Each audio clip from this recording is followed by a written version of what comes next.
And then there were so many supply chain issues that many others don't talk about, like many um, customers might not think of or know of. And so you've just this horrible combination of factors, followed by an economic crisis and a war and all such other things, that yes, COVID has ended, but has the challenge for the hospitality industry ended? No. Will it end? Yes, because everything always does. But that particular time was a really rough time, and then to be a new business without the sorts of financial reserves that maybe other businesses had, because other businesses might have had their profits from the year before or something else, but we didn't have that. We didn't open with loads and loads of spare cash, so very quickly things became difficult. And yeah, I remember it was like August 2022 or maybe just before. And me and my brother looked at things and it was like, I'd just done payroll and said, it's tight. Yeah, we said we've got about 3 months, so we got to do something. Okay, welcome back to Prolific, everyone. Back in the studio, as I always say, and if I'm here, it's because I've managed to get someone very special to come and speak with me. I don't know why she's laughing. She is. It took a month of communication and planning, and maybe even a little bit longer to get this person to sit down with me. How I actually came across her and her brother was quite a few years ago. I was sort of very much looking into doing a Christmas dinner for my first startup that I was building, and I wanted to do it in an African restaurant. And I started to come across, there weren't many, but these guys were one of the few. She and her brother have actually built the first Nigerian tapas restaurant in the UK, I believe. World, yeah. In the world. Okay, I stand corrected. Even bigger in the world. She's a woman of many attributes, so we're going to go into all of those today. And I think that's super important to do because founders aren't just, they're multifaceted. They're not just one thing. And sometimes, as we build things, people forget that, we have other interests and we also have other skills beyond like a top line, a bottom line, and operations of a business. So it's genuinely my pleasure to have her here and to be able to speak with her today. And she's told me, you better pronounce me by my full name because it's a very special name which she'll tell you about. So, Ifeyinwa Frederick. Yeah. Welcome to Prolific. Thank you for having me. You You made it sound like I played hard to get. No. It was your scheduling. I said yes. See, you're trying to make it out like it wasn't what it was. It was definitely. Do you know what? It's worth the chase. Let me say, it's worth the chase. Let's start with your name. Yes. Tell me, for those who don't know, because a lot of the listeners may not be of Nigerian descent, give me a little bit of your name. And the reason why I want to start there is because sometimes these things can be self-fulfilling prophecies. So it's important to know that I'm half Nigerian, half Grenadian, and it's my dad that's Grenadian. So my surname Frederick is from his side, and so my mum, having kids with him, wanted all of her children to have Nigerian first names because she was like, she wants people to know her children are Nigerian. And it's something that I just took for granted. But as I've got older, it's something I really come to appreciate, and I'm really grateful to both my parents for, as I meet more people that come from countries with such beautiful heritage and cultures, but they don't have names that speak to that. And in Nigerian culture generally, but especially in Igbo culture, we take a lot of pride over naming your children and what that name means, the whole naming ceremony. I know all of my siblings have potential names for potential children that you've kind of banked. So my name means Ifeyinwa, and it means there's nothing like a child. No, my full name, is Ifeyinwa, and that means there's nothing like a child. Amazing. I know you've got your list of names locked away, boy or girl.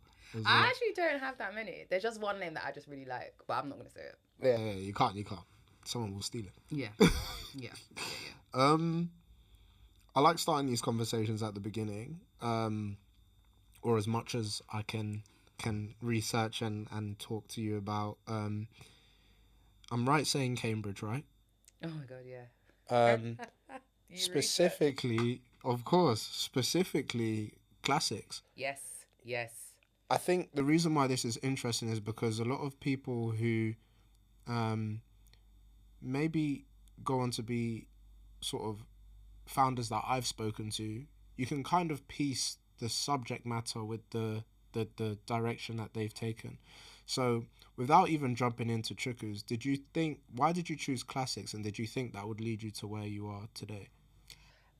No, but I had quite a different approach to university. So actually, age 13, I told my dad I wasn't going to go to university anyway. I didn't see the point in it. Wow.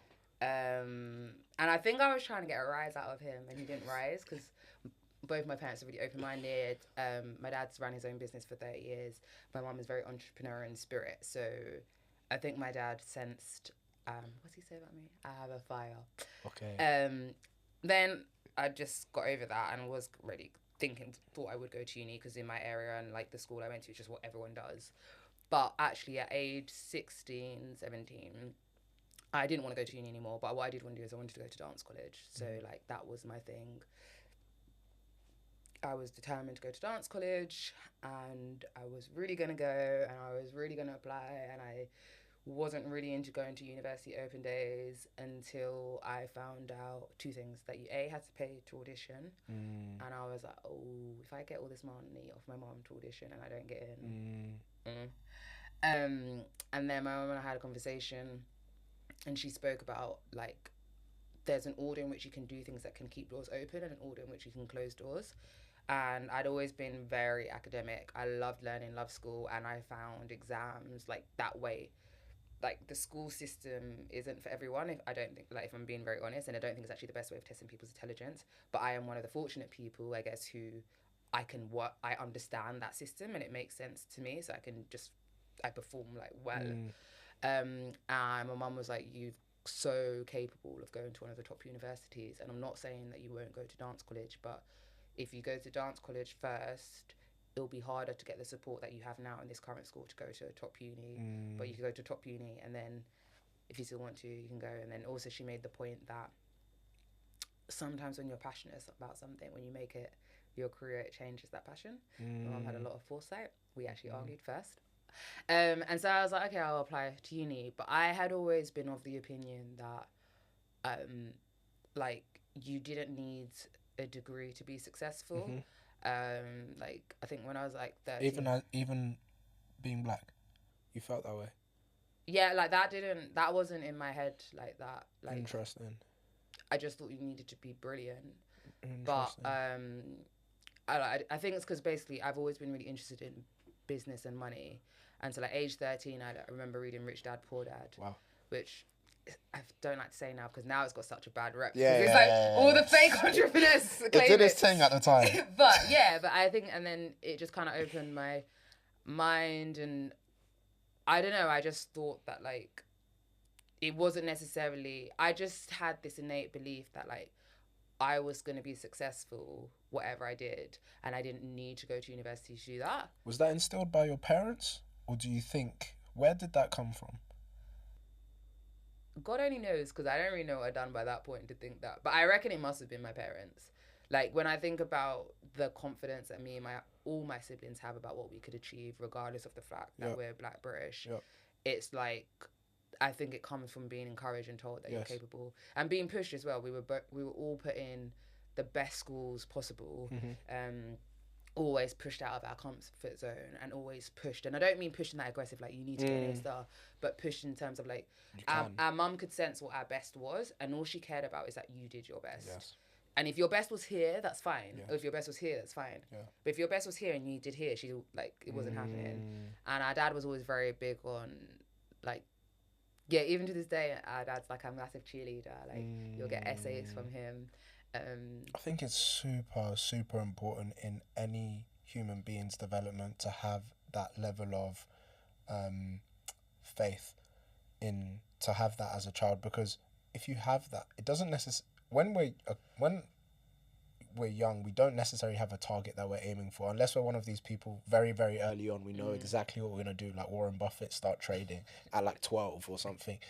But having that means that I think later on, because I feel that when you said that, it later on, whatever you choose to do, you at least have that level of confidence that, you know, my parents told me for a long enough time that now I might not be good at it, but I'm going to try.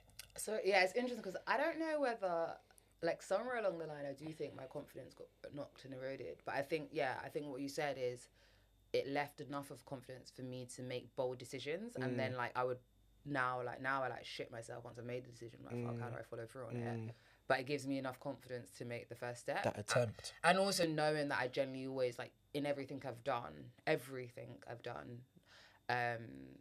always had my parents and my siblings, like, supporting me behind my back. Like, anyone that knows me knows that, like, Ifey's family is her rock. Like, they are my first cheerleaders. I'm their first cheerleaders. But yeah, so I didn't think uni was that important. But I loved learning. So once I decided I was going to go to uni, I was like, okay, well, I'm going to do something I love. Like, that was it. I never thought about the career I would have afterwards, because I didn't buy into the idea as well that you had to do the degree, like, that your degree had to become your job. Like, I don't know why that's something that still gets peddled, but back then I already knew that wasn't true. And so I wanted to do French and Latin. I adored speaking French.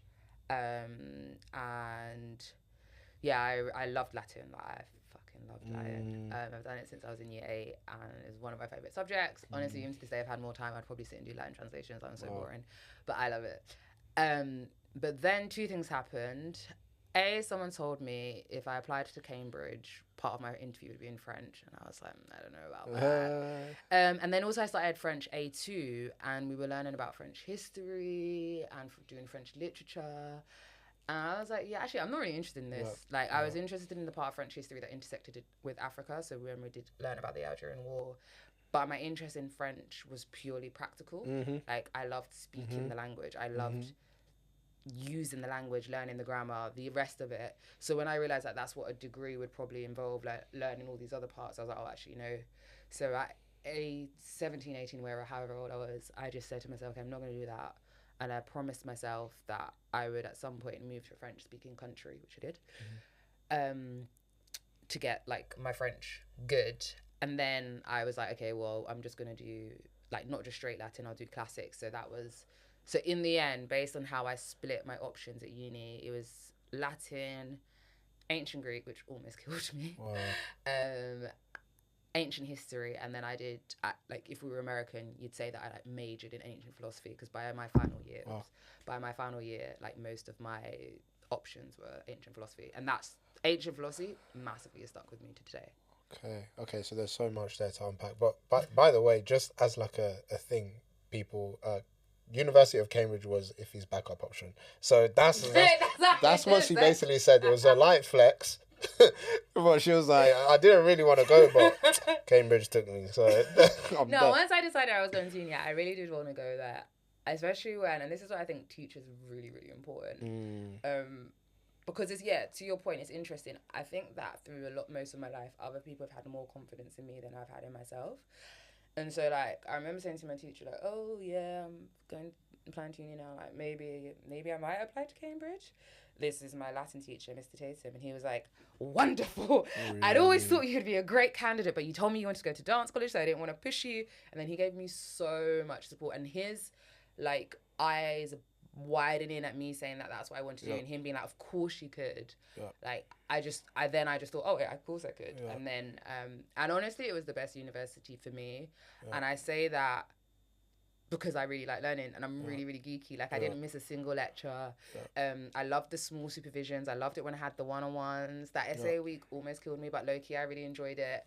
And, like, when I think back to my university experience, I'm talking purely academically, and when some of my friends share what some of their university experiences were like, just because knowing how much I like learning, like, honestly, I'm not gonna lie, I'm not cool. And school used to really frustrate me, like my secondary school, when, like, people weren't keeping up with the class and we'd have to go slow, or like people weren't engaged, and so, oh my god, like, I really love learning. I really do love learning. I still love learning. So because I went to university to learn. I didn't go because of my job or my career. I went to learn, to enjoy this subject that I was studying. Yeah. I think I ended up at the best place. I think the fact that you love learning means that you can choose different lanes in a career as well. It doesn't frighten you to like pick up something new. I want to go a little bit back, something that you said before as well about your mum, that I learned later on in life around optionality, like doing things that will keep until you're very, very sure, but doing things that keep you. I think that was really great to allow you, because obviously if you went, I wrote about this not too long ago. It was on a podcast episode called Reversible and Irreversible Decisions, and I talk about Jeff Bezos, and it just reminded me of that. And it's so interesting how wisdom comes in many forms, because your mum was basically preaching that to you. Yeah, listen, both my parents, now looking back at the messages subtly they would have put in us, like our dad in his office had this poem called It's All in a State of Mind. And it ends with like, whether you think you can, you think you can't, you're right, basically. And all sorts of things. But yeah, I think it's so right. Like, I'm a massive fan of what's it called, the Farnham Street podcast, and the newsletter like Brain Food. If you're not checking it out already, you should. And he talks a lot about, Shane Parrish talks a lot about like positioning, which I think is the same thing what my mum was saying. It's like, you know, for example, none of us can decide whether there's going to be an economic crisis or not. But how we live our life today, we can be the best position for what might come. And that's what essentially, like, you know, like going to the gym is, right? And eating well. Your health, things might still happen, but you're putting yourself like in the best possible position. And even it means if that thing does happen, you're maybe in the best possible position to recover. Exactly. And so, yeah, it's something I think about a lot, and I can see how in the choices I made, that definitely was something that factored in. And it's now a piece of advice I give, like a lot of our team are young, and it's all things I just encourage people to like keep your options open. Yeah. Okay. And then we'll come to when we have to close those options later, because I want to get your advice on that as well. So I don't know if I've got advice to give. Oh, for sure. Classics, you said, was it ancient Greek that you said you applied to today? Ancient philosophy. Yeah. In what way?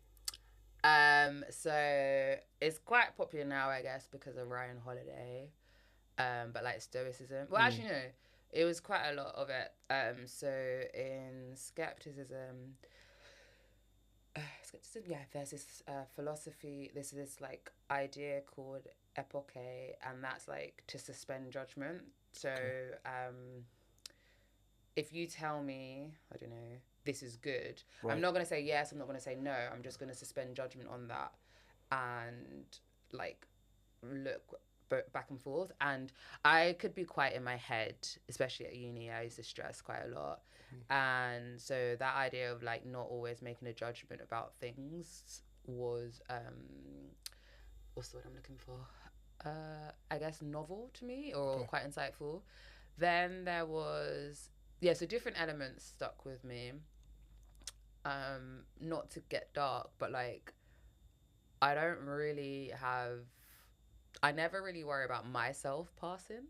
I worry about losing others, but I don't worry about myself passing. And that's partly because I think it was Lucretius in The Nature of Things. There's this passage about the fear of death that we had to translate. Or we were studying, I can't remember, it was a translation of studying. And basically, he makes several arguments, but one that really stuck with me is like, he was like, you don't feel like any sort of concern about what came before you were born. Yeah. You have like no memory or no sort of concern. So it's like when you pass, he basically said it's just the same mirror. So like, what is there to fret about? Yep. Like you won't. It's just you just go back into the nothingness or whatever. However he describes it, I'm like butchering it, and like I think about that a lot, and I genuinely think that death is hardest for those that are left behind, not the person going. It's hardest, yes. Yeah. Because like, they're left with the memories and all of what they wish. And a little bit dark, but how does that philosophy inform the way you approach? Because I'll tell you why I'm asking this. Entrepreneurship is risky. Does that inform what you do now? Your idea of death, or your relationship to it? I don't think so, but I don't think. I mean, yeah, running a business is risky, but also not that many things are actually that secure. Like, it's a myth that we think certain things are stable, and then you think you'll be a banker, and then the crash of 2008 happens. Yeah. And that's something I think actually Stoic philosophy, and I'll come back to it, has like helped me grapple with a lot, like the actual uncertainty of life. And also at the time at which I decided to start the restaurant, I didn't think it was scary. I also didn't think I was going to be where I am today. So it wasn't like, oh, are you going to start this big restaurant and do this and that? It was more like, oh, are we going to try a pop-up? Yeah. Like, okay. So I was saying yes to the first small step, as opposed to like, oh, I'm going to go now and try and make this thing happen, and I'm doing this. And also I started at 23. Okay. I was living at home. Like, I had nothing to lose, really. Yeah. And even to this day, I still don't have much to lose other than my pride or ego. Okay. Which, I mean, it would suck. But that's something that I think if someone doesn't have financial responsibilities, or if they've got a safety net, I think it's almost your privilege if you have a safety net, whether it's writing, art, whatever your passion is, or starting a business. I feel like part of using your privilege, if you have a safety net, is to just go and live the life you flipping want. Because so many other people would love to, but we don't live in a fair world, and for various reasons, many other people couldn't. If I wasn't living at home for free to start with, I wouldn't have been able to start Chuku's. So the way I see it is like, I know that I've got people to lean on, support, and so I feel like, let me go and do as much as I want to do and as much as I can. And that's what I do try and encourage my friends to do as well. And even that sometimes it's just leaving the country. Like, I remember my friend got a job offer in Dubai. She was like, what do you think? Should I take it? And I was like, yeah. And if you don't like it, you come home. Like, simple. It's reversible. Yeah. Yeah. There are actually very few decisions in life that are irreversible. Yeah. One of them is having children. Yeah. Like, most other things, even marriage, you can... Yeah, you can. But then it's the thing that you just said, it's the pride and the ego. Once you get over those things, which I don't know whether you always get over them, but once you can push those to the side, then things become more reversible. Because I think sometimes things are irreversible to people because of how it might look if they go back. But stoicism now is great. Like, I'm not going to remember who this is. I can't remember which person it was. But they talk a lot. One of them talks about like, oh, you want to be great and you want to be remembered for posterity, but even that posterity will die out. Like, eventually, like, even empires, like the people that remember them will die. And whatever you're thinking or building, and however big and amazing you think it is actually ultimately nothing. And like, no one cares. Or at some point in time, no one is gonna care. And then, what's the other thing? So that relates to that point. And then one of my favorite quotes, which I can't remember exactly, but it's basically from Marcus Aurelius' Meditations, which is one of my favorite books. And he says, like, basically, does an emerald lose its value, like, if it isn't praised? And I think about that a lot, because sometimes, especially when you are building something, or if you're writing, or if any sort of creative thing, if it's not necessarily getting the validation that you hoped for, you can question whether it's valuable or not. Or you as a person, you can question if you're valuable. Actually, humans do that, if you're not getting the dates you want or whatever. And I think that there he's talking about like your intrinsic worth. So you would really, I don't know if you've ever come across the book, but you'd really enjoy, I gotta find it for you. It's like, I'll find it for you. I've spoken about it before, but in there's a quote from Oscar Wilde which says, when bankers are together, they talk about art. and when artists are together, they talk about money. And I've always found what you're talking about, that intersection, really interesting, because I think we ascend to self-expression. Like at the end, that's where people really want to get to, whatever form that takes. But it's like and that's why I really admire entrepreneurship as a thing, because you're trying to mix the two in a way whereby you can make a living and you can also maybe express yourself. But then you also have what you're saying, which is like, if no one comes to Chuku's 10 nights in a row or whatever, then some questions start happening. So, you know, I think there's always that dance of like, okay, there's value in the attempt, but at the end, I still need something. But I think with the creative expression, so firstly, if people don't come to Chuku's 10 days in a row, we do have a big problem.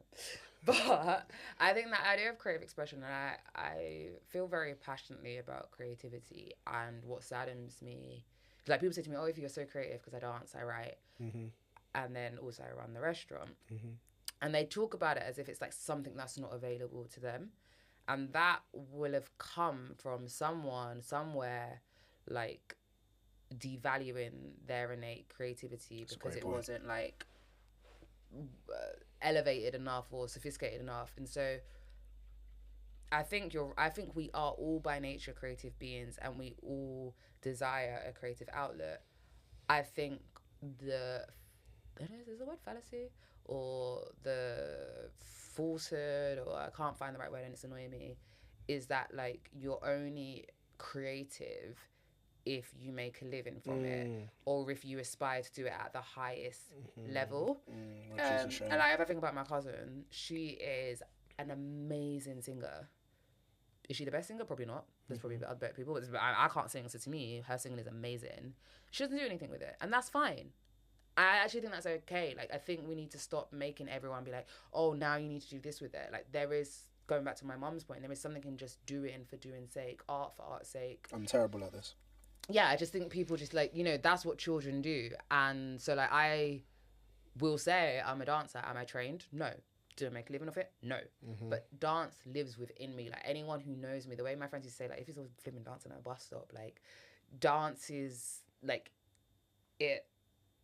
The way it makes me feel, like what it does for me, what happens if the music's on, I close my eyes. Like, all my friends are laughing because I sent them a bunch of videos from the other day when I went to the gym, and I just forgot about my workout and just like danced for ages. And I'm in the studio and there's other people working out behind me, and it's just me and the music. That's all I can hear. And for me, it doesn't matter that I've never danced on stage. It doesn't matter that I can't get my leg up to the highest. Like, dance is in me. And that, I think, is like one of my very first creative expressions. And I know how much joy I get from it. I know how much it gives me. I know how much confidence I've also got from it. And to me, I think it's a shame that there are things like that for other people, whether it's pottery or writing or even just reading, but because it's not being seen as worthy, or because they're not being able to monetize it, or because they're not the best at it. And like, whenever I try and get someone to come along to a dance class with me, they always go, oh, I'm not really good. I'm like, it doesn't, like, what? Yeah, what's the standard here? It doesn't matter. Do you feel good? Like, did you feel good? Because you can actually be good at stuff that you don't enjoy. And it's more important that you just, and I just really wish that more people would give themselves the freedom to just do what they want, and also other people would stop trying to make people monetize every little talent or interest they have. Like, and when you're speaking, it reminds me of, it doesn't remind me, it the question that I get back from that your thing, the thought bubble that I have is, you know, would you dance the same if someone put a price to it? The answer's probably not.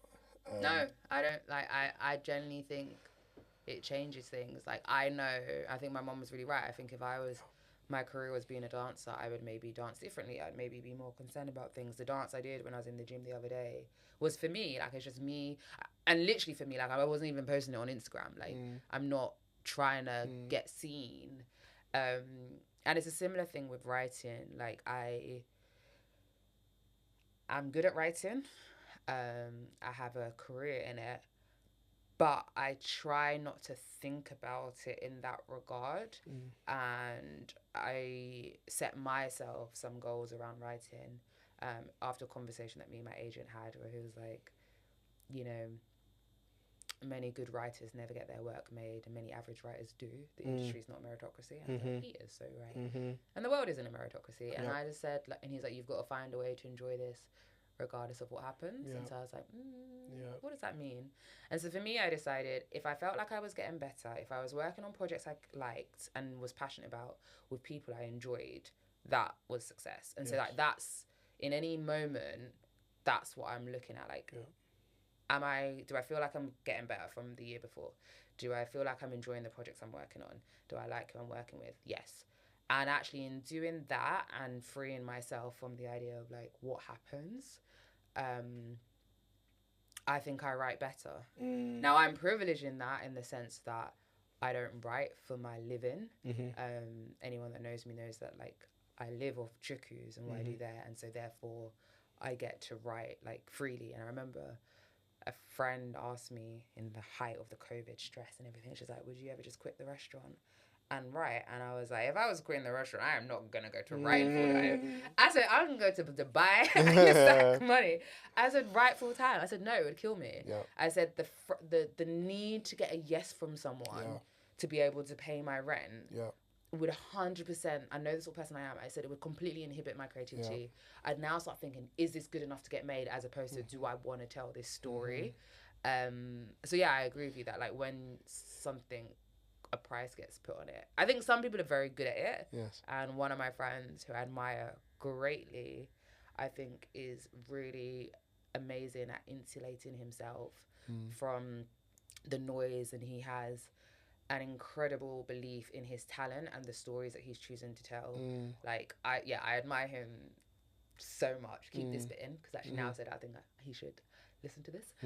But I really do admire him so much, and I think so. I think there are some special people out there like him, but I think honestly a lot of us, the carrot messes us up a bit. Yes, there's such a clash, and we'll move on after this, but as you speak, I just see such a clash between the arts and the sciences. And like, I think, at least here where we are today, the sciences always seem much more valued in terms of what they're going to pay.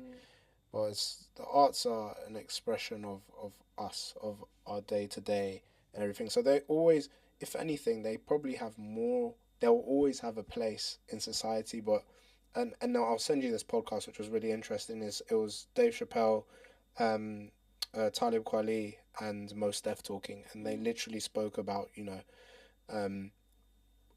the commercialization of everything. And he was like, it's terrible for us to act like the way we do, like robots. It's worse for us to pretend to be something that we're not, and continue to be that. So it's even interesting to have this conversation living in the structures that we do of the day, and trying to kind of make sense of, okay, well, let me use my creative outlets in this way because it's the only way I can, and try and use my creative outlets in a sort of commercialized way so that we can so that I can eat. So it's really interesting to say that. Let's transition a little bit. So we've done quite a lot there. And I really want to get into Chuku's, but you're working in marketing for a little bit, right? Yeah, a little bit. If my LinkedIn research is correct. So what happened was I was actually going to go into investment banking. That was the path I was going down. Saw that. And then I got to my second year. I was doing the round of internships that you do. I was doing interviews. No, not round of internships. I was doing the round of interviews for internships. And I remember this one very vividly. I was in a HSBC interview with this black analyst, I guess. He must have been, above an analyst. And he was like, investment banking's really hard. The hours are really long. Do you want it? You got to really want it. And I was like, yeah. I said whatever I need to say. Because I was very well practiced in the interviews. And in my head, I was just like, I do not care enough. Yeah. And I knew why I was doing it. I think there's a real difficulty when you've been told for a very long period of time you're excellent, or you could rise to the top, or you could do this, that, and then so someone tells you, so you're told you're one of the smartest of the smart, and then someone tells you this is what smart people do, or this job is for super smart people. So you're like, oh, well, if I'm super, super smart, and this is the job super smart people do, I must do that. And for a long time, it felt like to not opt for that, I don't know, top career or whatever, was in some way like not fulfilling my potential, because I was told I could, so therefore I should. That's how I heard it. But I just realized I didn't care. And I knew that was one of my big reasons. And the other was that I was driven by money. I was very, very money motivated when I was younger, in a way that I'm not now. I think I just only had a fear. Like, I just wanted to have enough. Like, I didn't want any idea of struggle. Like, I was a scholarship kid, and I knew what my parents sacrificed for my education and stuff, and I just wanted an easier life. Naturally, yeah. So I was very much like, okay, well, let me do the thing that will get me money. Yes. But I just knew I wasn't in it enough, and I was like, okay, so I withdrew all my applications. I was like, I better get an internship. And I was like, what's left? And there were like sales and marketing roles, and marketing then seemed like a great middle ground, because I've always been interested in business, but I loved being creative, and I felt like marketing is that intersection where you kind of use your creativity to drive business results. So like, I think many people think marketing is like a lovely add-on, but actually, like, most of the successful businesses that exist, Apple, it's because of marketing. It's not because of the product. Apple is not the best iPhone. You buy Apple because you like the brand. You wear Nike over Adidas because of the brand. There's a reason why big companies like McDonald's still spend millions on billboards, even though everyone knows what McDonald's is. Like, there's something at play there. And so I'd always been interested in brands. Me and my friends used to wax lyrical about what we thought ASOS was doing well. So I ended up doing my marketing internship in my second year at Sainsbury's. And I knew I wanted to take a year out after uni to do the British Council scheme to travel abroad, because my brother had done the same thing. And I was like, I'm going to do this, I'm going to go to France, something like that. Mum was like, okay. But when Emeka did it, he already had a job offer. And I was like, I hear what. And basically, my mum was scared for me. She was like, you need to have a job to come back to. So I was lucky enough to get the graduate offer off the back of my internship. Then I travelled to Martinique, had an amazing time, woke up one morning in February, and I was like, yeah, I don't want to come back to London to do this grad job. And then I called my brother and I told him, and he was like, yeah, do you know, I'm just going to say, if you can find a way to fund your life, don't come back to London until you find something you're really passionate about. And I said, okay. So at that time, I had decided, okay, I think I sent my email in, came up with my reason why I wouldn't do the role, then applied again to go to France. And my plan was I was going to go to France after mainland France, after Martinique, and then go to Spain. But I came back for the summer and I needed some cash. So I ended up doing an internship at a PR agency that worked with startups. So again, it was like business called Seven Hills. And I learned there that I wasn't into PR, but I was still into marketing. So I kind of like made myself the social media person there, and like lived on their Twitter. And at the time, I then was applying for marketing roles in like fintechs. Like I remember TransferWise. You remember TransferWise was like the thing. Yeah. We use them right now. Our startup. Oh, okay, yeah. Because it's all in America. So. I remember like applying for TransferWise, and there must have been a couple of other places, but that's when like fintech, like that word, it felt like it just no one really knew what it meant, but like I was like, it's cool, man. It's like finance, but cool. Yeah, Challenger, Monzo, and yeah. And then I moved to France, and then I didn't get a role. I never finished applying for roles. I never moved to Spain in the end, because in between we started Chuku's and I came back to London. And that was the job that I fell in love with. So many things moving to France, but I don't want to digress too far. I want to take I want to kind of transition into Chukus, because at what point, you said pop up earlier, it started as a pop up. Yeah. Give me your memories of that pop up that day, and then when you realize, okay, let's do this again.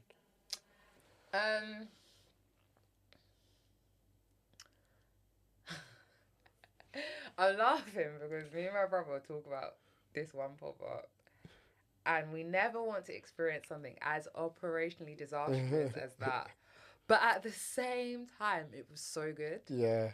Like, it was a mess. We watched food go to the wrong tables, queues out the door that we didn't have an idea of controlling. Like, staffing was problematic.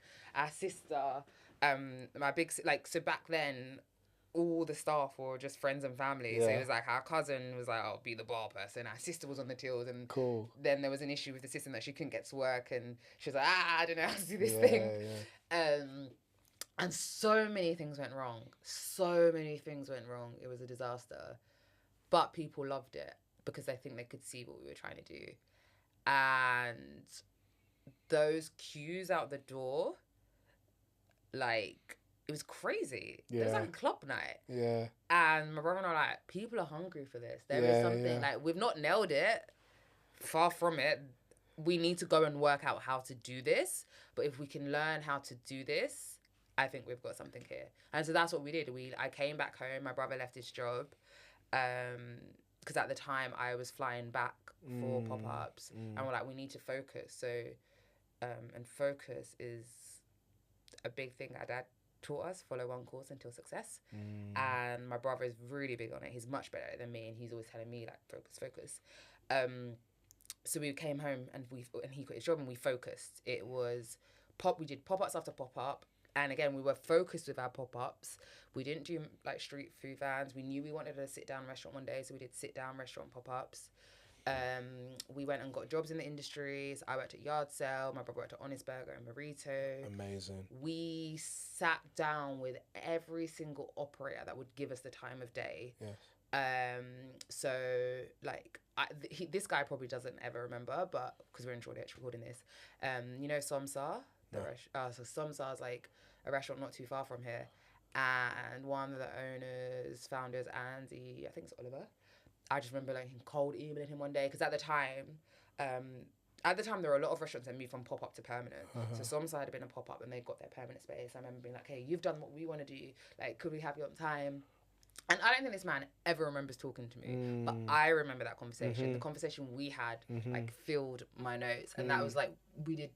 Basically 4.5 years of that 4.5 years of learning everything we could about the industry, learning everything we could about what it took to run a restaurant business, from what does good service look like to what are margins, to what are the mistakes you need to avoid. And we created this document. So we like literally notes, and my brother and I used to go through notebooks and I've got so many.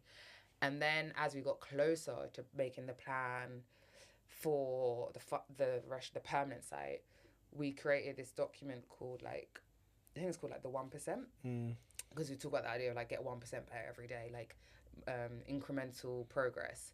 And so it was like just a list of like the little things that would give you that little bit of edge, and that if you built them up over time would compound into a better business. Can I just say something that I keep seeing as a pattern, and something that I always speak to people about is like, work in an industry before you want to create in one, or partner up with someone who's been in there, and you guys did that very well. Like, I didn't see anything in my research that you had worked at Honest Burgers, for example, or your brother had worked at Honest Burgers. And I think, let me ask, what was one thing, it's going to be hard for you to answer, I think, but what was one thing that you were like, yeah, completely didn't know that about what I'm about to do? By working in the industry or working in a company, what was one thing where you, maybe just one day where you saw something and you were like, it would have probably taken me 5 years to catch that, and I got it in like 2 minutes? Sorry, it's very on the spot question. Working in the industry.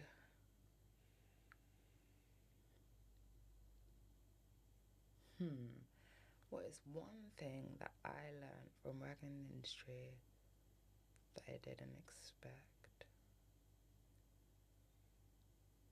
If I'm honest, actually, I don't think I knew how physically tough it was until I did it. Lifting boxes. Just being on your feet all day. Okay.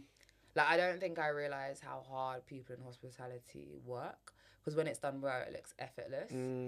But actually, like, I remember doing double shifts in some places, and like at Chuku's we don't do double shifts. So double shift is like a 12-hour shift, and they are fairly common in the industry. I'm not crazy about them because whilst I think the body can do them, I don't think it's best for the body. So yeah, I didn't know. I don't think I knew how hard it could feel, because like all my life, I'd only ever done like desk work, uni, school, desk jobs as well. Like, I thought of myself as an active person, but I remember when we used to finish the pop-ups, we were going to finish a shift, I'm like, my feet are done, bro. And then also, it sounds like a really small thing, but the difference star food makes. So if you work in a restaurant, it's typical for the restaurant to feed you normally food from the kitchen, like menu stuff. But like, I've worked in a place that did not have great stuff food. Right. And I worked in a place that had great stuff food. And like, and I think basically when you're doing a really long shift, good stuff food makes a difference. And so I think I learned a lot. So I'd never really had an opportunity to be a manager before I started the restaurant. And so I learned everything in the worst conditions, i.e. trying to manage a team through COVID. And I also myself didn't have much experience of being managed, because I'd only ever done internships for like a few weeks. And so actually I think I learned, to answer your question, there are many things I think I learned, but I don't think I've realised at the time how critical that learning was, and it was later. And I learned a lot in particular from Yard Sale, and I speak to Johnny, the founder, about this, co-founder, about this a lot. I learned a lot from my time there, which wasn't long, but the GM that I worked, general manager that I worked under, about team culture. And like, I used to like working there, and honestly, if I wasn't doing Chuku's, I would have stayed there longer, but I left to like focus. But I learned a lot about like what a fun, like what a good place of work felt like, and what a difference that could make to you, and that it doesn't matter if a job isn't your life's calling, that like a good team, a good manager, a good vibe can make you excited and passionate. Like, I left Yard Sale, I don't know how many years ago now, 2017, 7 years ago. I still talk about it. Like, it was a great place. My sister used to work at Nando's, and when we go back to Nando's in our local area, people still remember her. A few of them who are still there, and family discount. Yeah, like, and when it's good, man. Like, yeah, and I think one other thing I didn't realise about the industry, which these meetings taught me, and continue, and I see it today, is I think the hospitality industry, entering it was probably one of my first experiences of an adult of what the idea of community meant. I mean, depending on who you talk to, people can chat a lot about the flaws in the industry, and there are many, but there are a wave of operators and leaders in the space trying to do the best they can, and they have so much time for other people. Like, Emeka and I generally would not be where we are today without the people that sat down with us, that sent us over their templates for their spreadsheets, sent us their business plans, let me do shifts in their restaurant, like just hanging around, introduced us to certain contacts. Like, community, it's a beautiful industry to work in that regard, like, to be someone building a business in that space, because it's generally, there's a general real sense of community. And I think that really aligned with my spirit and like how I like to live my life, I guess, to give back what I can. And there are people that have created some incredible businesses who have given me and Emeka so much time for nothing, just because they're like, you asked, or like, I can see you're trying something. So like, literally the question I get, how can I help?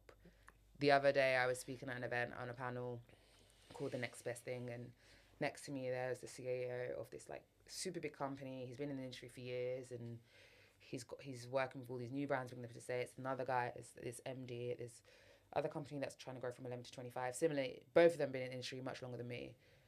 We wrap up the panel and they're like, yeah, really well done. We're connected now. Please don't hesitate to get in touch if you need anything from me. I mean it seriously. Like, if I can help you in any way, I can. And that's such a common thing. And yeah, people really mean it. So it's nice. That's amazing. I saw this quote, I think it was by Chris Rock, but it was like, it captured like the networking effect quite well. And he was like, it's really interesting how when someone stood on the side of the road with their thumb up for a ride, not many people stop. But if you're pushing your own car, people will pull over and try and help you. And it reminds me of what you said. I think because people can see, like you said, I'm trying, then it's like, okay, let me help this momentum a little bit more. And I think people like to see someone trying. Yeah. So that's really interesting. I want to touch on like a few facets of the business. Hiring, firing. they go hand in hand. I think, I'm not saying that it's easier for other businesses to hire chefs and things like that because of the cuisine that they do. But what I am saying is I can imagine it's a little bit harder for Chukus to find someone who understands this is the vision and execute on it. Is that true? False? How's it been hiring up at least the team that's going to be cooking? I don't think it is more true for us. I think hiring is tough in the industry and we swap war stories because I think that vision can go beyond what you're trying to do with the food. It can just be about how you think a kitchen should run. Depending on where you've come from, you might be in a kitchen, someone might have been trained in a kitchen where the kitchen leader gets to shout at team members, and we don't have a kitchen like that. And many operators these days don't want a kitchen like that, or certain individuals might come from a restaurant, kitchen or front of house where they were slightly more lax on certain areas of compliance, and if you're trying to operate at really high standards, you don't want to do that. And like in from our front of house, for example, we have a big thing about how they make people feel. So it's not enough just to be able to clear plates and remember the order very well. It's like engage. Yeah, that's literally a thing. I'll be like, if it's quite, well, I'm not on the floor anymore, back in the day, if it was quite shift, like, that's your opportunity to really enjoy the guests in front of you, like, get to know them. So I don't think it's necessarily any more difficult for us. And I think that, like, restaurants in many ways are very simple. It's cook food, serve food, and make people feel good as you do it. And anybody can do any one of those parts. A chef can cook. A good chef can cook any dish because they can just follow the steps.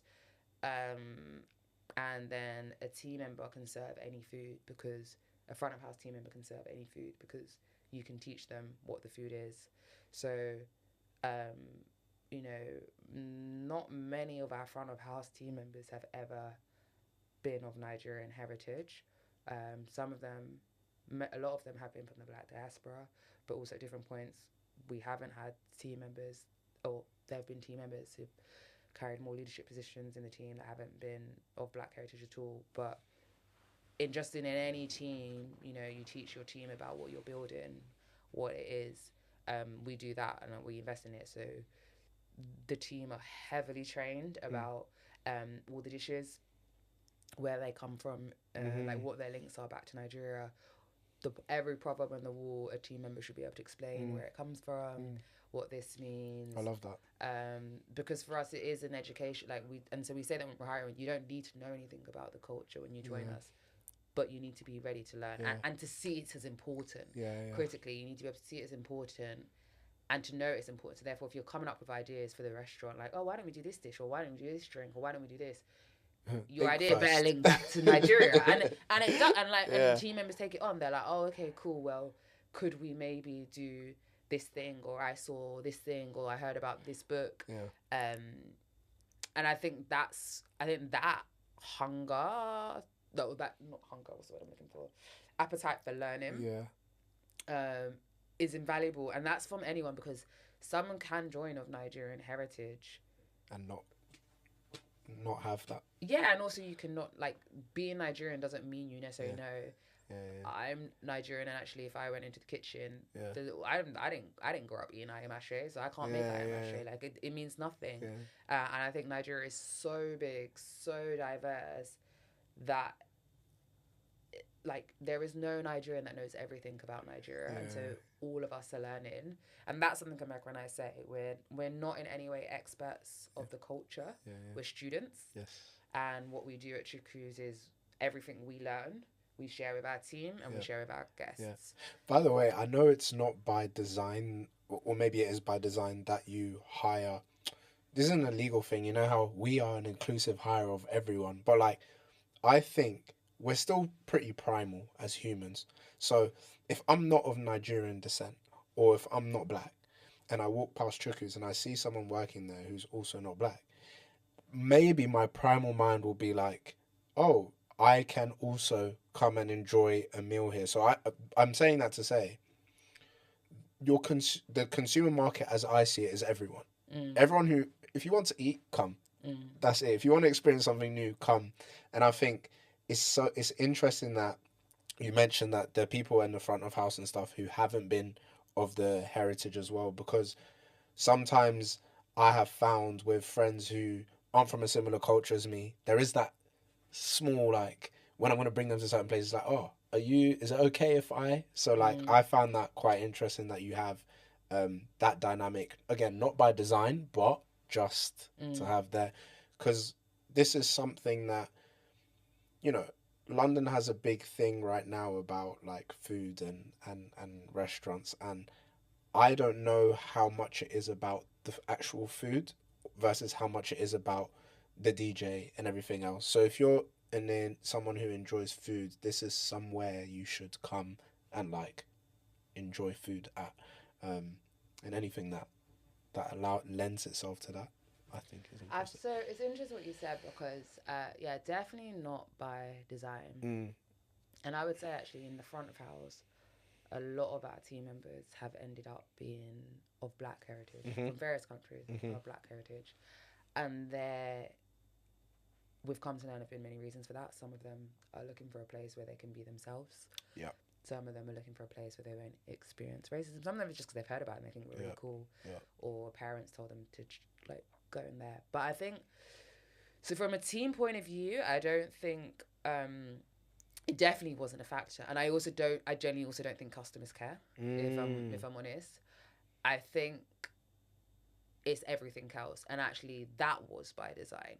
When Emeka and I started Chuku's, we were building a restaurant that we wanted to take our culture, our heritage, and celebrate it widely, and to encourage all of the UK to be able to experience the beauty of our culture that we knew.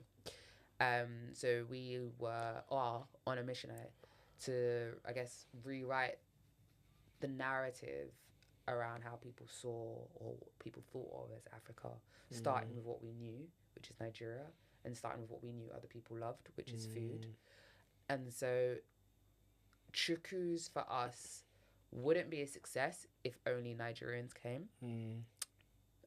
But also at the same time, it wouldn't be a success if only non-Nigerians came.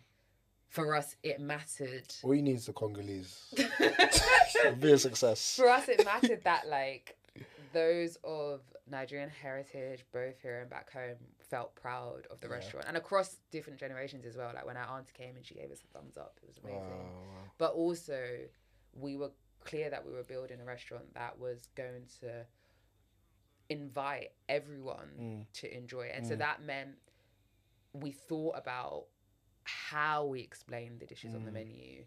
And that's why we spend so much time training team members, because if someone asks you, what's jollof or what's a gussie, you need to be able to explain that so that person can feel comfortable about what they're going to eat. It's why we went for the sharing plates format, because we wanted people to be able to try as many different flavors as possible, because it can be a bit overwhelming when you're trying something new to have to choose the one dish. It's why we put so much effort into the presentation of the food and also the presentation of the restaurant more generally. It's why we spend a lot of time educating people on our social media. Everything that we do like the restaurant has been carefully crafted to be give an experience of Nigeria through and through, but also to let people know this is for everyone, and everyone might not like us, but the space is welcome to everyone. I had Simi on here from Simmer Eats last time, and he came from the same level of thinking. It's like, because he sometimes gets quite poor feedback from people. It's like, it's fine, I'll serve someone else.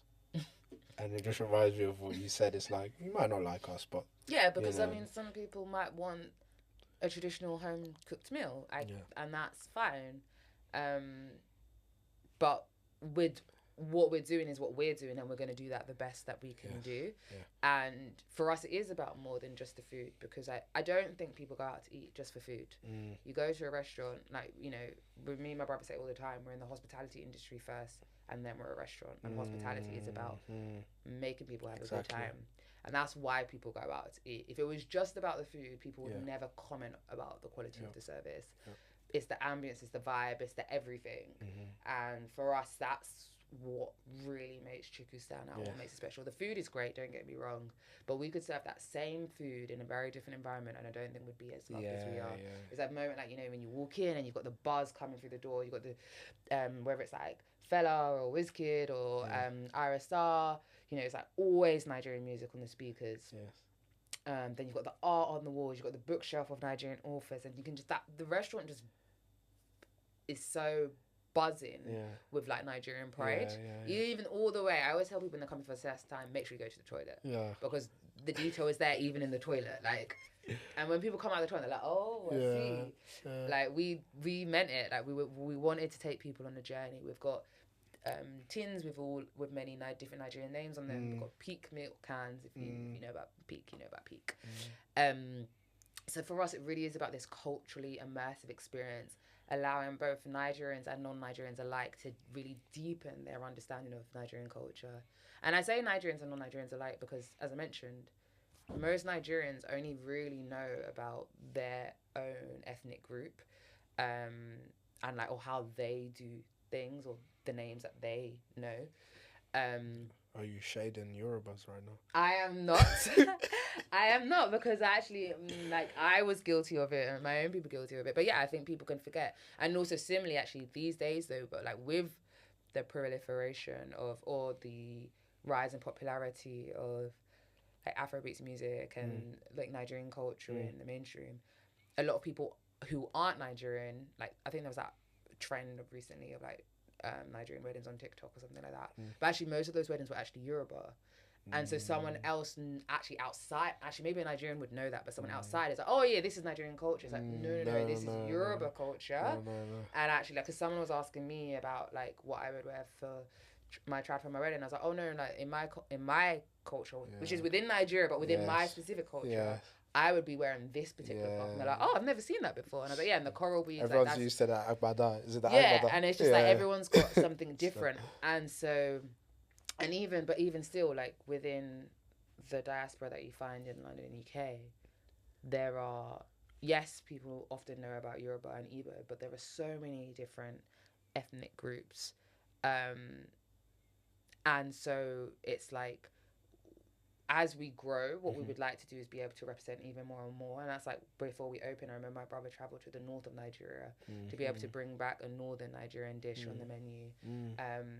And he's constantly, because my brother's director of food, constantly, like, every time he learns about a new culture or learns more, he's looking at, okay, how can we represent this in some way on the menu or in the restaurant, so that, you know, Nigeria is massive. That's amazing, because I was going to ask you a little bit about product development, but I can see that's how you're approaching it, slowly touching more and more of the different tribes and ways. And like, do I think we're ever going to be able to do them all? No, because Nigeria is massive. And that's why we don't claim to be experts or be your final stop. We say, like, we're an introduction, we're going to give you a taste, a flavour of. and then you go and hopefully you love it so much you think, I'm gonna go travel there myself, or I'm gonna read up about this, or I'm gonna ask more questions when someone asks me this, or maybe now because I've been to Chukus I understand that there's more ethnic groups than just this, that, so maybe I won't just ask someone if they tell me they're Nigerian, oh, are you Yoruba? I might actually say, oh, like whereabouts are you from, recognizing that there's more. Also, if you're Nigerian yourself, you might recognize, you might even be inspired to look even more into your own culture, going beyond the ethnic group or the heritage or the culture that you knew when you were growing up.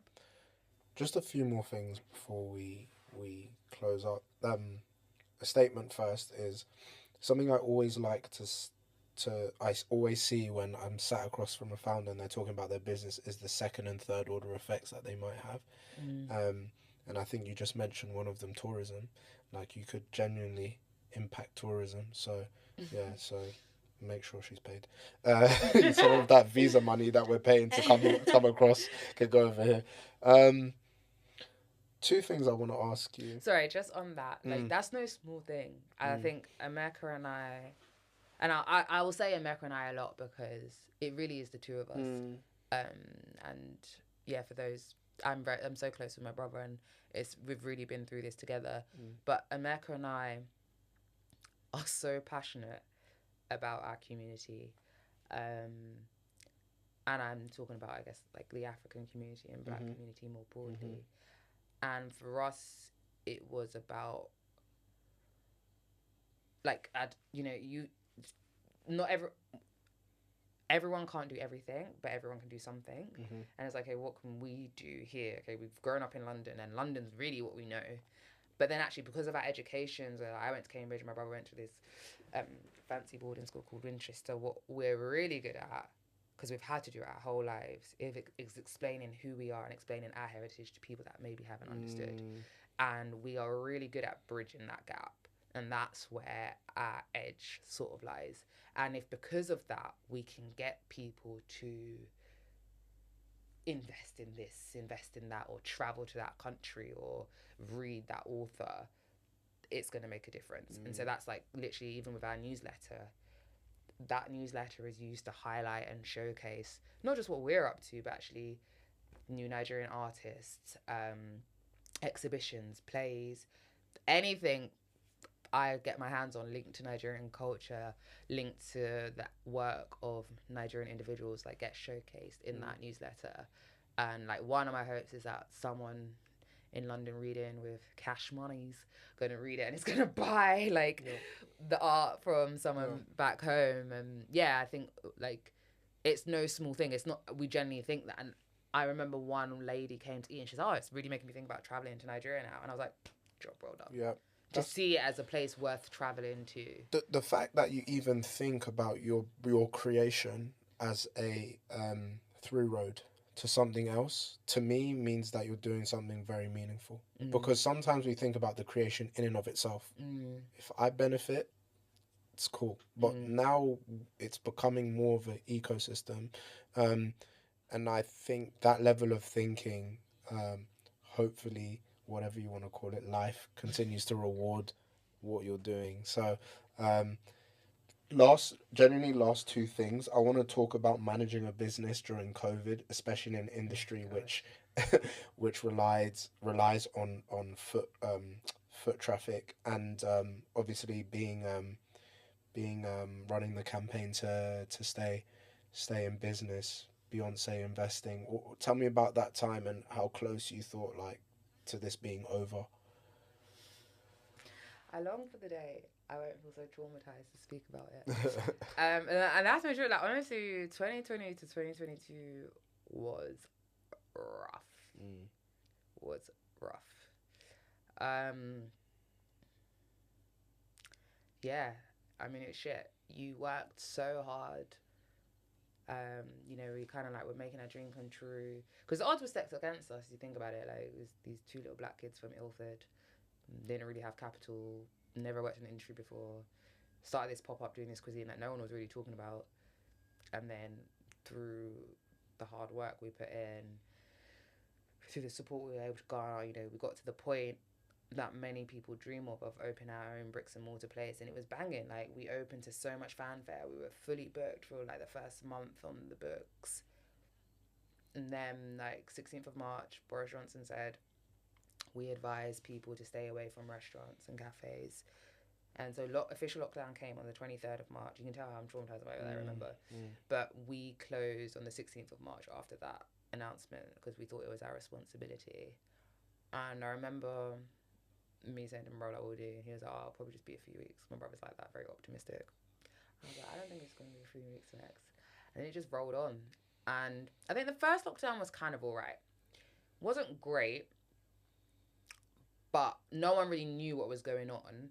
And I was quite tired having gone through the process of just opening. The first basically we used that time to kind of refine what we'd done in the first 4.5 weeks. So we created a fresh document about it, and we went through every part of what we'd seen in the first 4.5 weeks and looked at how we could improve it. It wasn't great. It was rough, quite hard. You had a new team. They didn't know to trust you. That like this furlough thing came out and you're trying to explain it to people, and then you're changing what you're saying because you get an updated piece of advice. But it was fine, and we managed it. And then, you know, we invested so much time and money into understanding what was coming next and reopening. And reopening was so hard because all of a sudden, you, a restaurateur that just wants to let people have a good time, became so in charge of how people conducted themselves, having to do the temperature checks, having to do like, the track and trace, the dividers. I hated it. And then like, and the rules were constantly changing. So I remember we used to get a lot of aggro about the temperature checks we were doing. And people were like, oh, why you got to do that for? I was like, we've got to do our bit. Like, this is what was being asked of us. And then I remember then all of a sudden the curfew came in. Like, and it was like overnight. And I remember having to call guests and like, oh, sorry, we have to move your book. And they're like, oh, why have you got to move my book? I was like, it is not me. Yeah. But you became responsible for you all of a sudden became this kind of like law enforcer. And like, it was horrible having to kick guests out. Like, you need to get out, because if you don't get out, like, the restaurant's meant to close its curfew. If you do not get out, we could lose. Each legislation, margins are getting squeezed. It was rough, and it just went against like everything that hospitality stood for. But then also there was the very real thing of like, you were scared as well. You were like, you know, if a team member got ill, you knew what could be the worst of how that could end up. And there was a very real responsibility. So we took testing very seriously with team as well. And like, people had to report when they checked in for shifts that they'd been feeling well and their temperature was below a certain point, because we didn't want to be responsible for like an outbreak, so to speak. Sorry, even talking about it now, I'm actually remembering how rough and hard it was. And then there was the other stuff, like, I'll be honest, customers, guests, some people, and everyone talks about this in the industry, something went wrong for people post the lockdowns. Like, guest behaviour between 2021 it was, that's when we had to block some guests, had to kick some out. Like, it got wild. And I don't know if because people had been locked up, they'd just forgotten themselves. But other operators talk about it as well. It was just like a really wild time. The rudeness went through the like roof. Wow. But then we closed again. And then we had that close in the summer, and then we get told we're going to reopen in November. We opened in November, like 2 weeks, and closing again in December. And it was that. That was the, this is killing me. That constant, like, will this ever end? I don't, like, when can I get going? And with each thing, money's going, and like, yeah, in the headlines there were grants and this, but there wasn't. Like, the money disappeared because like every grant we got went paying our rent.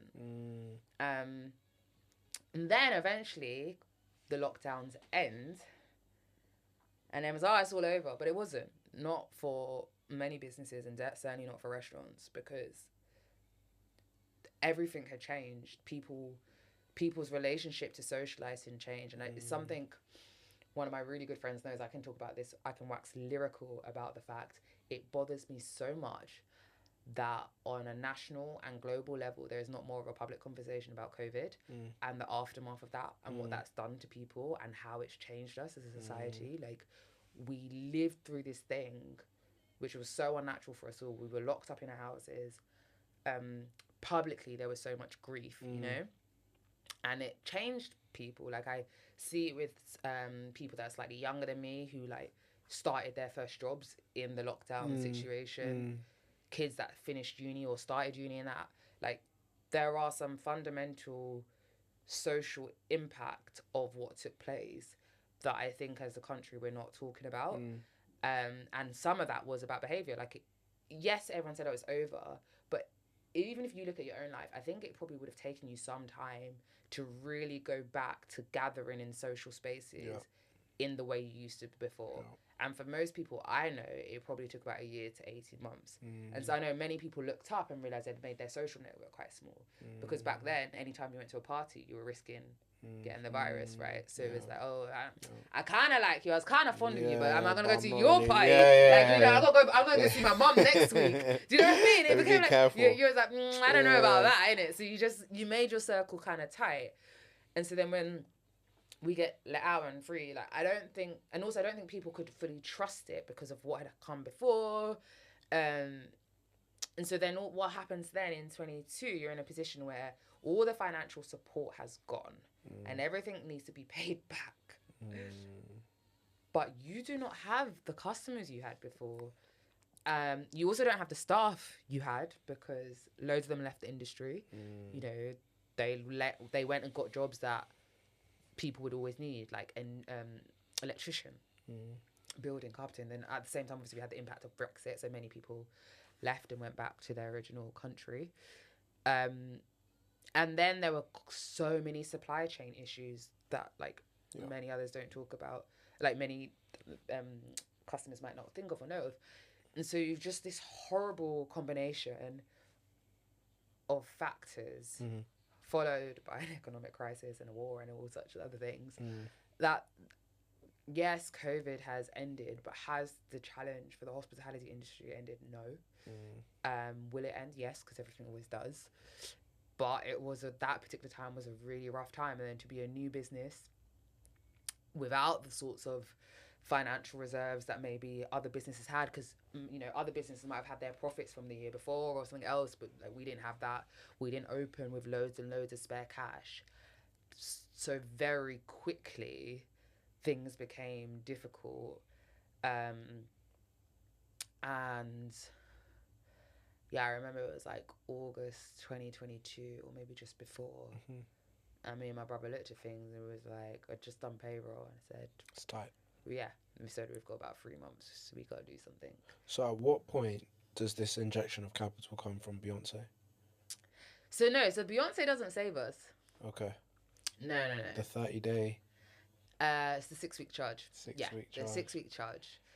I think to my brother and I's credit, we're humble enough to say, or to ask for the help. Where's the bread? Yeah, I think we knew, because we knew that people loved us. Yes. We knew that we'd had this fanfare. But when a new restaurant opens, they normally get a good few months of like energy before things dip and then they steady out. We lost that. We got a couple of weeks and then COVID. And then we were trying to that momentum just got cut so many times. And so we needed a way to get that momentum back again, to get that energy back again. And I think also because along the way we had other wins, like critic reviews and stuff like that. I think in some ways it felt like we were maybe the victim of our own success. So people thought we were maybe doing better than we were. And maybe because when they tried to come on a Friday night at 7 p.m, they were like, they couldn't get a table. So they thought, they're always busy. And I don't think, not that anyone should really, I don't think anyone outside of the industry can really appreciate how devastating it was, because the headlines made it sound like there was so much support. But like whenever I tell people, no, we still had to pay rent, they were like, what? I was like, like bills were getting paid through that time.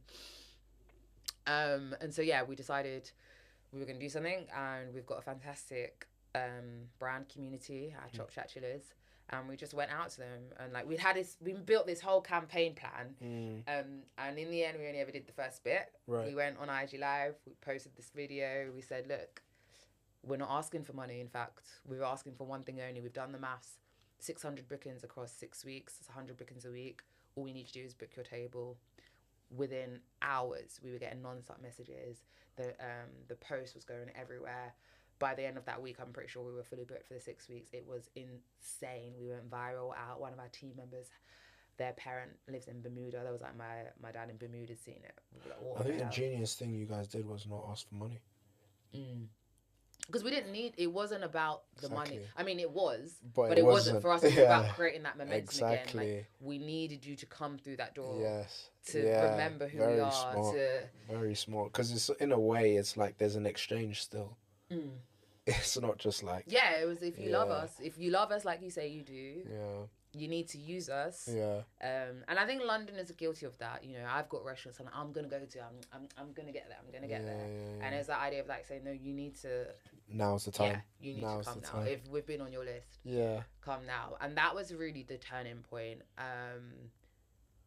Because we did get that momentum, and then we came into 2023 on a high, and you know things just like with a new restaurant opening, things dip off just a little bit, but you reach this like new steady state. Yes.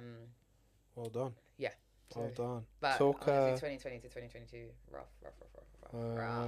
Talk the last bit of the puzzle then, expansion, new restaurant, and give a shout out for fundraise for people who are listening. Yes. So I'm so happy to be able to say this, honestly, because especially when I look back at that time, it felt like we were just working so hard to tread water. But yes, Chuku's is expanding. We've done an amazing amount in the first site. You know, we've welcomed over 50,000 diners from across the globe. Just a few weeks ago, we were named by Forbes as one of the top 5 restaurants in London. Hey. As most people know, we got the back-end grant from Beyonce. Hey. We've had Gabrielle Union visit. We've catered for Burna Boy, Ira Star. We've done a lot for a small 35-seater restaurant in Tottenham serving Nigerian cuisine that opened just before COVID. But everything we've done is literally just the beginning. Amazing. Chuku's has big plans. Me and my brother have big plans.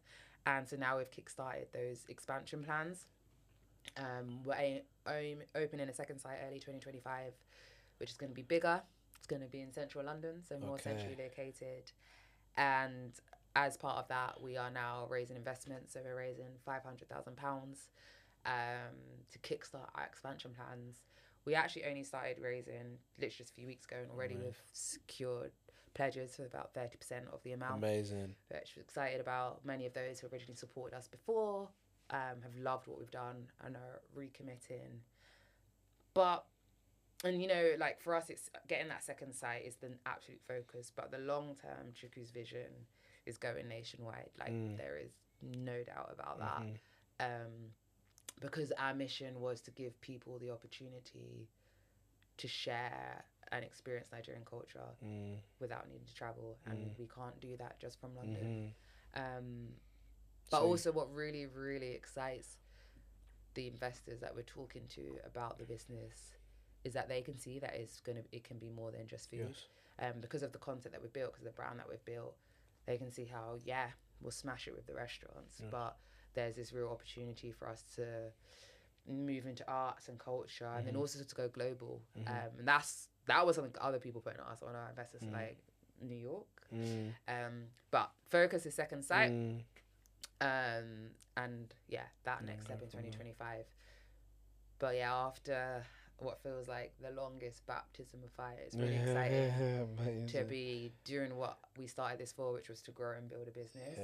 And it's nice to be growing and building a business. Amazing. There's your call to action. They're raising, be a part of the journey. I'm putting together some coins as well to be a part of this journey, and I'm also talking to friends who want to also be a part of this journey. So whatever you can have. What I'm going to do is I'm going to put your details in the bio. Is there a link for the Laser crowdfund? So we're not crowdfunding, so we are doing like I guess a private investment raise. Because I have the pitch deck. I don't have the... No, I've got the thing to send you. But basically, it's open. Currently, it's publicly available for people to get involved and to reach out to us to see the teaser deck. And it's for like many people that can get involved and maybe consider themselves having high net worth, or they're like getting into angel investing. Yeah. And there are angel investors who watch this, so I will share all of that detail, and then you can get in touch with Ifey. My final question that I like to ask all my guests, nice and light. It's so not gonna be light. It will. What are you reading at the moment? Oh, okay. What am I reading at the moment? So I've just... Or, sorry, what have you read that had a profound impact on you? Choose whichever one. It can even be a quote. It can even be a quote. Sorry. I can't say it, just came to mind. I'll tell you afterwards. Okay. I just thought of something one of my housemates told me, but I'm not going to say this. So I'm actually going to name a book I have read just recently. It's by Ifeyinwa Frederick, and it's called Allow Me to Introduce Myself. It's a fiction book. Okay. I loved it. So if you don't know her name, get to know her. Ifeyinwa Frederick. Her first book was called Someday Maybe, and it's absolutely stunning. It's this like beautiful meditation on grief, and for me, what I saw in it was the beauty of the love of family. In Someday Maybe, the protagonist finds her husband after he's taken his life, and it's like her journey after that, and it's stunning, heartbreaking but stunning. Allow Me to Introduce Myself is her second book, a slightly different tone, but it's about something that annoys me so much, and it's about child influences. And by child influences, I mean like children that are put on the internet. And I'm really troubled by how many different children that I don't know that I get to see I can see on the internet every day. I'm troubled by some of the parents I think are exploiting their children. And in Allow Me to Introduce Myself, she takes what is a very contemporary problem that I don't think we've yet grappled with. I think in the years to come, we're going to see like legal challenges from these children. And that's essentially what happens in Allow Me to Introduce Myself. The protagonist, stepmom, has put her on the internet since she was like 2, built their amazing fortune off it. And she is fed up with it. And when she can see it happening to her half-sister, she like says she's got to do something.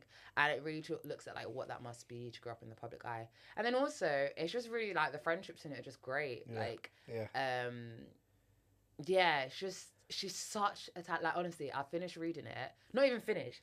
I was like a few chapters in. Yeah. It's like 3 a.m. in the morning, and I sent an email and being like, on you, like honestly, like your writing is just stunning. Yeah. Like she's so good at writing. And also what I love about it is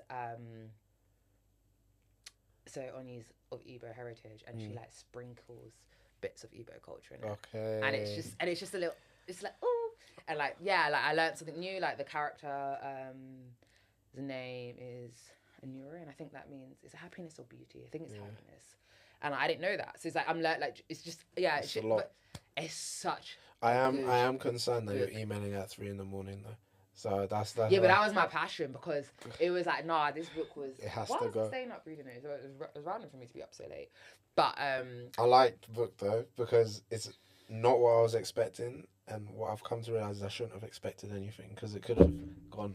Yeah, I know. I bet you probably expected like some kind of like self-help, like personal development book. I don't know. I just wasn't expecting this. This is it's deep, but it's another. It's something else. Do you know what I mean? No, I love so I actually am on I'm not reading any sort of like personal development or business books at the moment. Reading fiction only, and I was just trying to switch my brain off from that stuff and like let my downtime be my downtime. Yeah. So I'm just gonna shout out 2 more other books that I really loved. So you got Ifeyinwa Frederick's Allow Me to Introduce Myself, and Someday Maybe get both. Damilare Kuku's Nearly All the Men in Lagos Are Mad, a short story collection which is hilarious, and also some parts are less hilarious because it's a little bit deep, but like again, like fantastic writing. And then another short story collection, and I cannot remember his name, but it's called A Broken People's Playlist, and it's a bunch of short stories all set in Port Harcourt in Nigeria. It's just stunning. And what I love about it is every book is inspired by a song, and so you can. He's written each song, so you can like. There are people on Spotify actually put already the songs together to make a playlist. Amazing. I like that what you chose were. Again, the last guest, when I asked him this question, it was a football podcast. So I like that I'm seeing more and more people as well say something completely different to what they do day to day. My first tech startup failure was called Pamoja. So my family are from Congo, obviously, Swahili speakers, French speakers, Lingala speakers, all of that. But Pamoja and Swahili translates as together. And we were building it it was a tech startup for, it was talent acquisition for African startups. And the reason why we did it was we thought around the concept of if you want to go far, go alone. And I mean, if you want to go fast, go alone. If you want to go far, go together. And the reason why I mention that is as we've had this conversation, I think you really embody that.